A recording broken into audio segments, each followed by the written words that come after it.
My name is Russell A. Berman. I'm a professor of German studies at Stanford University, also a professor of comparative literature. I'm also a senior fellow at the Hoover Institution, where I work on questions of foreign policy.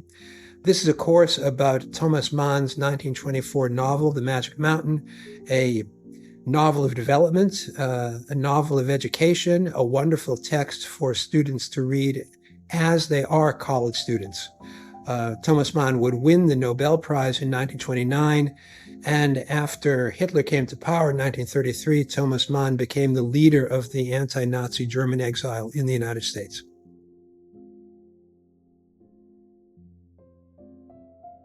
A young German college grad, fresh with his degree, goes to visit his cousin who is convalescing from tuberculosis in a sanatorium high in the Alps in Davos.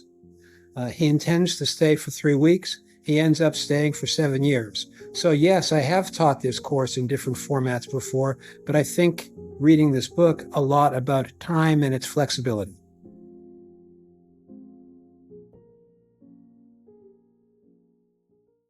Well, this is a novel of education. It's a novel of growing up. It's a novel of learning and teaching.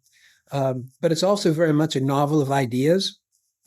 There's not a lot of action in it, not a lot of swashbuckling fighting, but there is a lot of erudite exchange on questions that are still of concern today or of concern today again. In particular, the competition between science and religion, between enlightenment and faith, between progressivism and conservatism. These are thoughts that are battled out in a long and extended dialogue between the protagonist's two pedagogues, his teachers. It's a novel of education. He has to find his way between these two positions as he moves forward. I should say that the novel is placed in the last 7 years before 1914, the last 7 years before the outbreak of the First World War. It was completed and published in 1924. So in the aftermath of the First World War, at the beginning of the Weimar Republic. So it is also very much about German and European history. Spoiler, it does end on the battlefields of August 1914. But one can read it both as a document of that era, a memory post-war of the culture pre-war, but we can also read it very much about today. Well, it's always better to know more than to know less, but there is no key prerequisite for the course. There are references to Nietzschean thought, the thought of Friedrich Nietzsche, the philosopher, but one certainly doesn't have to have taken a Nietzsche course in order to engage in this novel.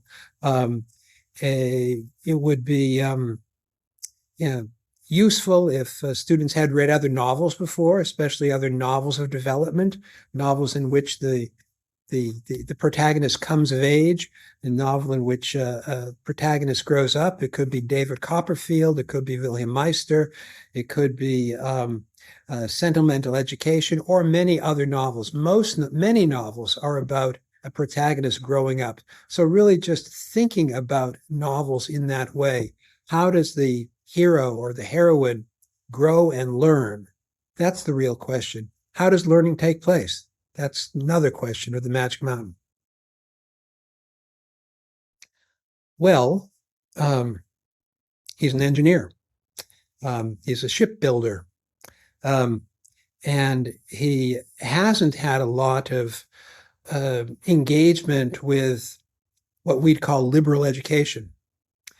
And that's what he gets in his attending the disputes between his two mentors. And then there are other mentors who come along, but those are the two main ones.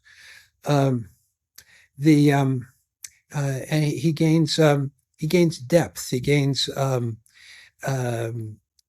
sense of subjectivity, of human authenticity. It's a novel that's very much about the competition between reason and myth. Uh, uh, and in the end, of course, well, not of course, but it does endorse the um, priority of reason, but um, it communicates the importance of the irrational, the mythic, the affective, um, the emotional in life, and it teaches the student that one can have both. That even engineers can have hearts. They're intertwined, and this reflection on the status of myth is very tied up with German intellectual discussion on the relationship of myth and enlightenment. We use the term myth often to denounce something as a falsehood, but there's also perspective in which one recognizes that mythic thinking was an early, a primitive, if you will, way to interpret the world. So it itself also had a kind of enlightenment component to try to give explanations for natural phenomena. Now, those aren't the myths that are being discussed here, but the relationship between, yeah, again, the irrational, the organic, the mythic to modern progressive liberal understandings is the subject of of the the book.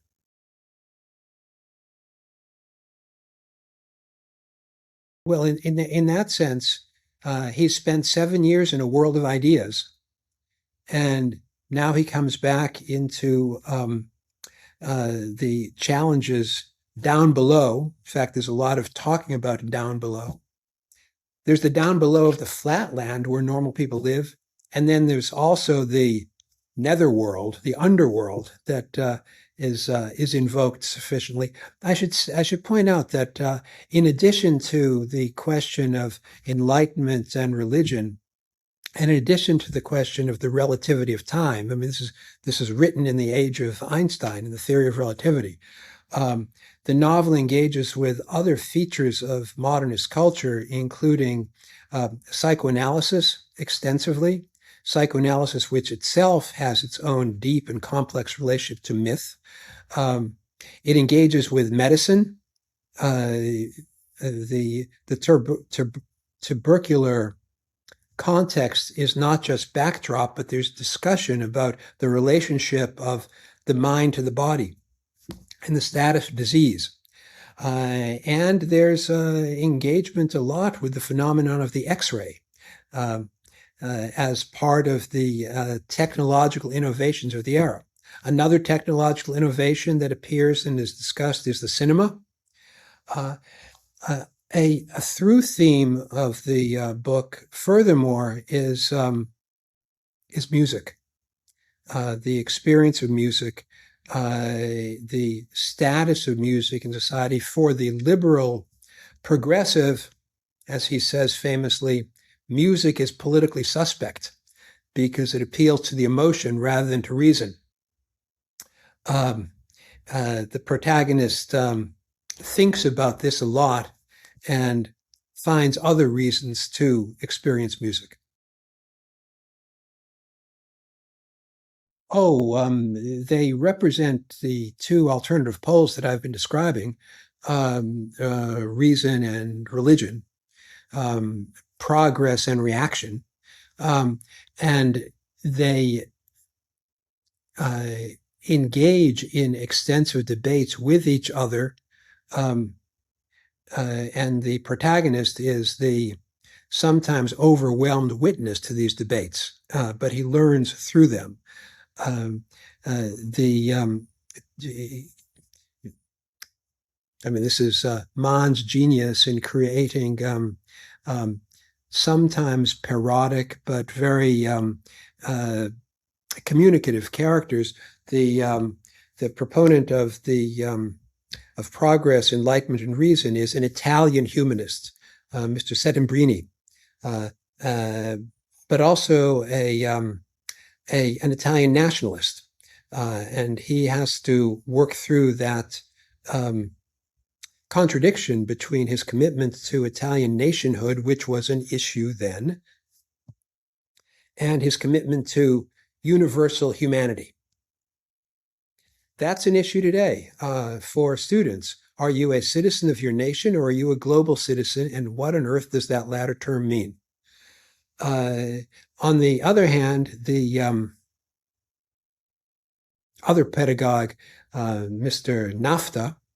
Naphtha related to naphthalene, that is explosive, represents a conservative revolution. He's eager to return to a world that is prior to liberalism, that does not have the structures of individualism that we're familiar with from the modern world.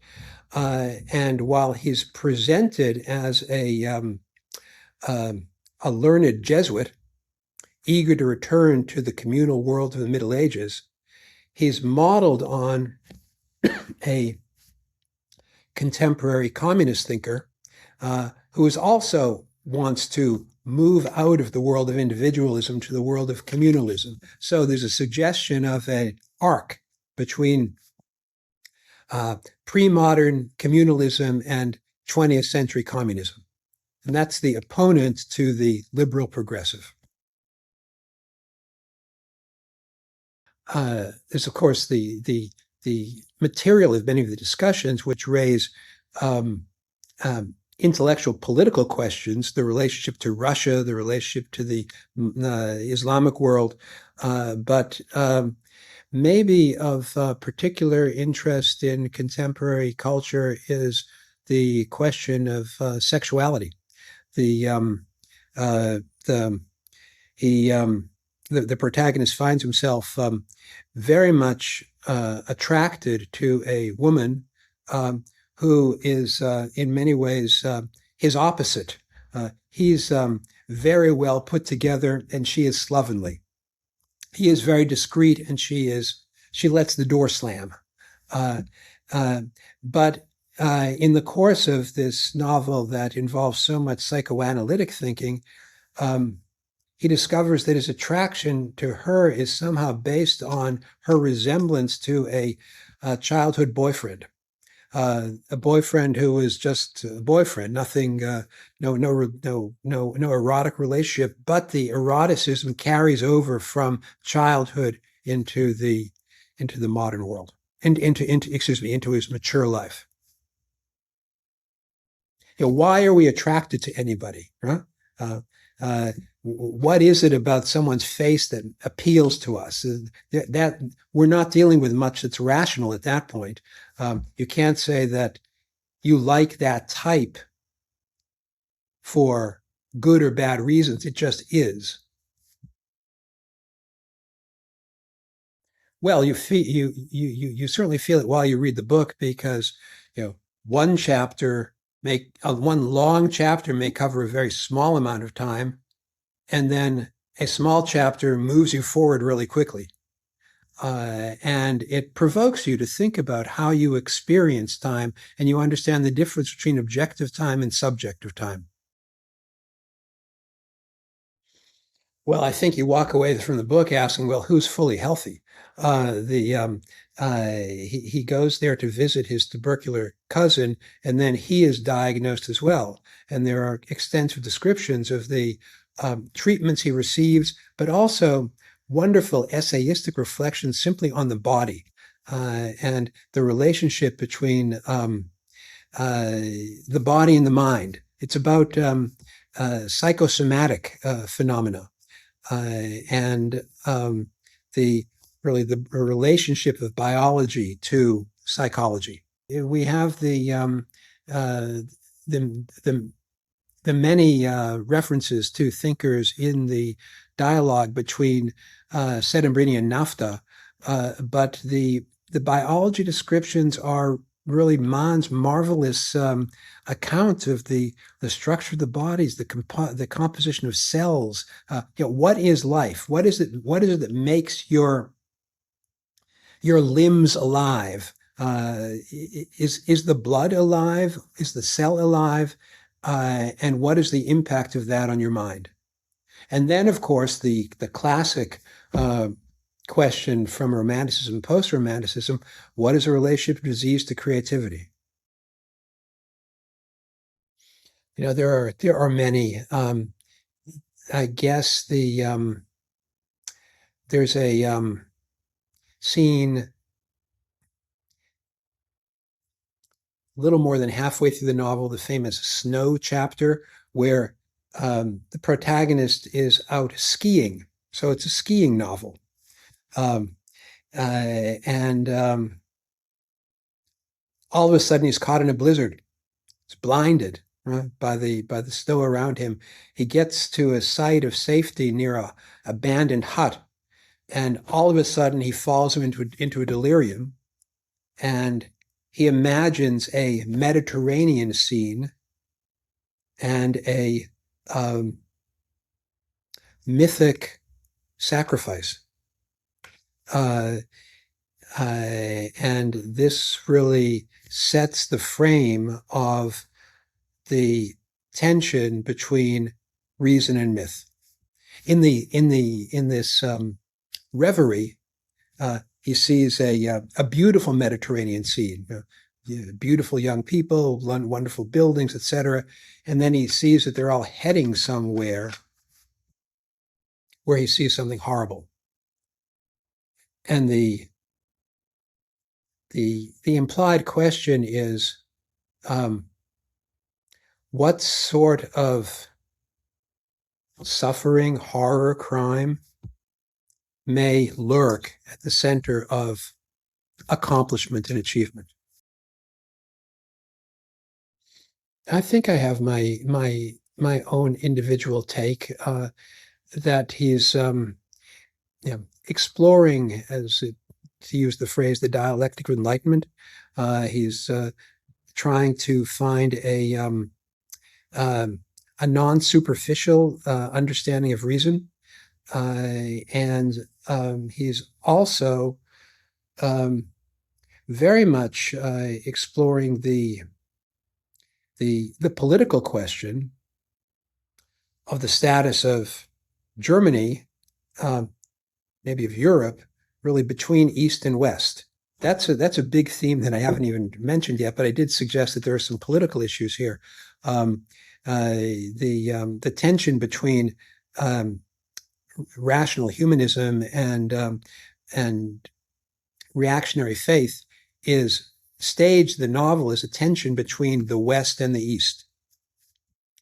And this was a big question for Germany, really, since the age of Bismarck. Is it part of the West or is it part of the East? And now today, some years after the novel was published, it remains a question: is Germany a transatlantic partner, that is, a Western country, or is it going to be more inclined to tilt toward the East, toward Russia, or toward China? That in 1924, that was a question for Germany. In many ways, you could say it's a question for Europe today. Is Europe's future transatlantic, or is Europe's future as the western peninsula of the Eurasian landmass?